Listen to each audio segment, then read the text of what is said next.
So this is ECP2. This is the uh, custom air ride suspension system for an automobile. And what it basically does is that it manages the air pressure inside of an actual air strut used on a Lincoln Navigator, 2006 Lincoln Navigator. So my circuit, or the circuit that we actually built, and the system that we built, basically just monitors the pressure inside of the air ride suspension, and it either increases the air pressure or it'll decrease the air pressure based on the distance, I guess, traveled, or the distance, I guess, compressed from, I guess, normal automotive suspension. And how it works is basically these two MAP sensors. They're called MAP sensors, and they stand for manifold air pressure sensors.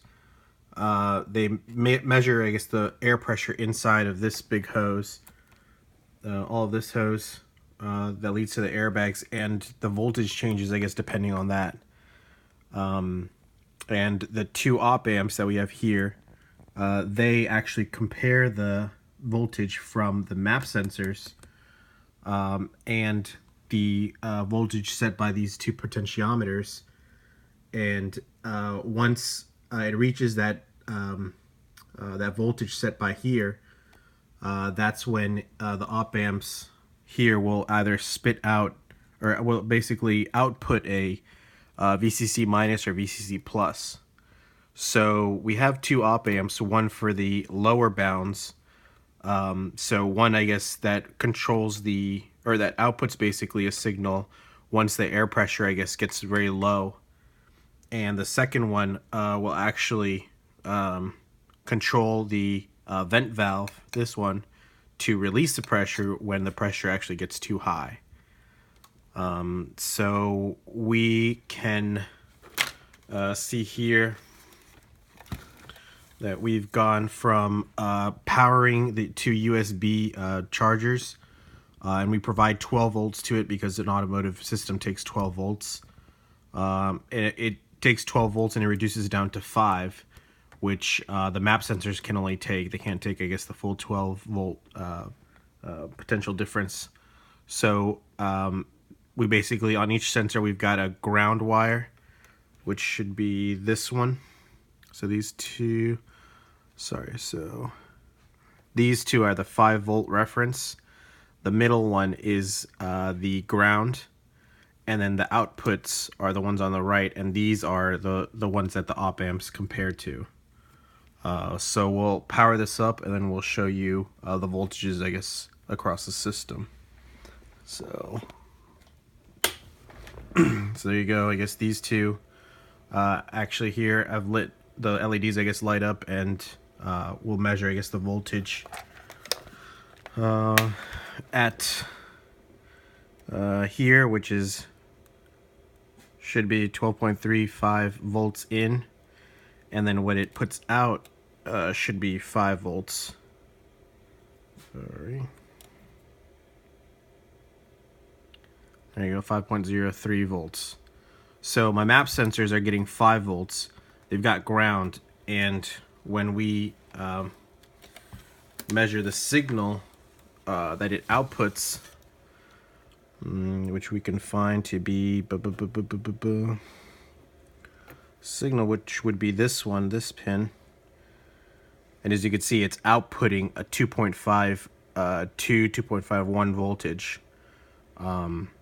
That's what basically, that's my range. So at 0 psi, both MAP sensors are outputting 2.5 volts. Sorry, that might be the wrong one. I'm sorry, that was the wrong one. So if I trace this one back to here, signal should be this one. 3 volts. There you go. That's your 2.5 voltage out of the MAP sensor. So I'm going to just simply demonstrate this and show you that how the voltage changes from this signal coming out of the map sensors as I change the pressure.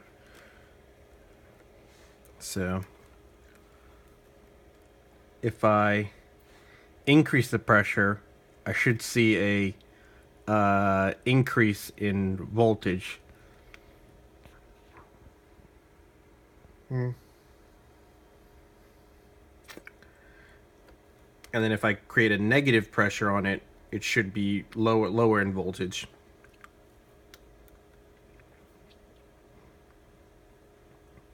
There we go.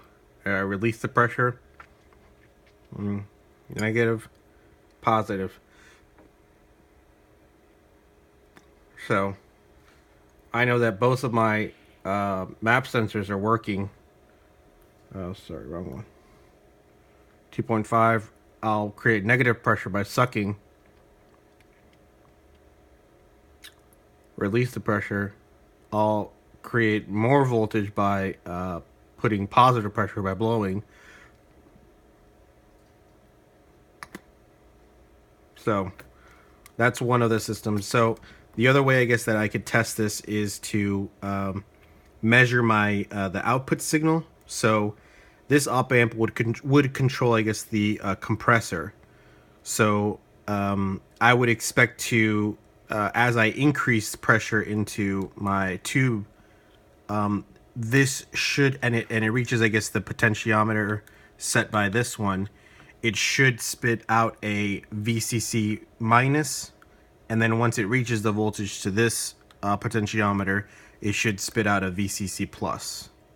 So we'll take a look at that now, which this would be the output, and this wire would be connected to my compressor, air compressor, but the voltage is enough to drive this, but the amperage, or yeah, the current, there's not enough current coming out of the op amp to actually drive this to fill the pressure. I can apply, I guess, enough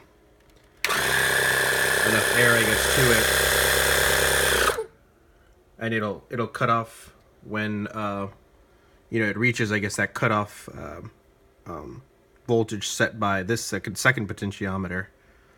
But the current coming out of this to power the air compressor isn't enough.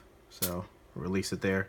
But what I can make sure of is that my signal, so when there's low pressure, this op amp should spit out a 12 volt signal commanding my compressor to turn on. So right now when I touch it, it should be at 12 volts or close to 12 volts. As you can see here, so we got 10.5, 10.8, 10.82 volts, and then when I when I pressurize the system, you should see a negative VCC come out of the same exact wire. So we'll see that now. So that's hooked up, and I got a 10.55, and you'll see when the pressure increases, this will change to minus VCC, commanding the compressor to turn off. And there's increase in pressure, 0 volts.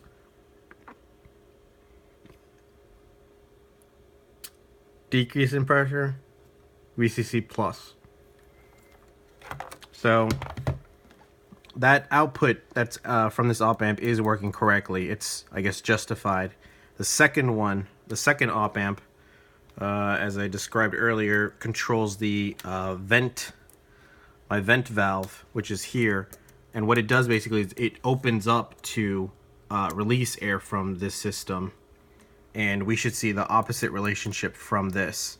So under low pressure right now, when I find this, so when I at low pressure, this op amp its output should be VCC minus, and as I increase the pressure by blowing into the tube and the pressure goes up, this should actually change to VCC plus, and it should be close to 12 volts. So again, testing it now at low pressure, I should see, I'm sorry, 0 volts VCC minus, and then as I pressurize it, I should see plus VCC. So we'll do that now. This.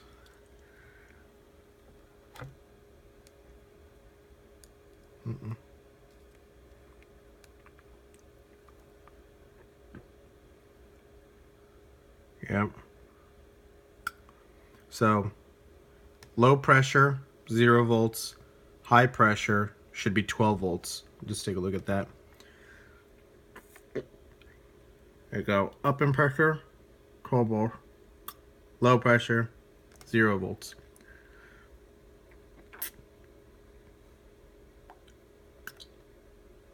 So again, that output, that relationship that output of that op amp needs is correct. I guess the correlation is correct. So that's basically it. The way I guess this is designed, I guess, to function is that the user should be able to set these two, and the higher the voltage, the more pressurized the system has to be in order for the op amps to actually kick on, or actually for the system, I guess, to work. And the increase in pressure that you set, or the bounds basically, or the conditions that you set with these, the higher they are, the more stiffer the air ride suspension would be. And then if you actually decrease, I think, the voltage enough, you would have the the map sensors signaling the op amps to kick on at a much lower pressure. And what that does is that it gives you a more comfortable ride. And that's about it. I mean, the piping, I guess, works. There is a slow leak coming out of this fitting, I guess, coming here. So we were able to pressurize this in the lab and show the lab instructors, I guess, that the whole system does work, and that we do have, I guess, the correct signal outputs coming into here. But one issue, I guess, that we had was that the map sensors, the range basically that they work in is very low. So the pressure that we want, or that we should, I guess, see, isn't basically the working range that these normally work in. So these probably work from more in the negative. I think more in the negative range than in the positive pressure range. So that really does throw off, I guess, the capability of the op amps, I guess, being able to measure this and then react to the compression or decompression, I guess, of the airbags. But overall, it works. I'm pretty happy. We're going to develop this, I guess, a little bit more, and way to go. Semester's over. Thanks.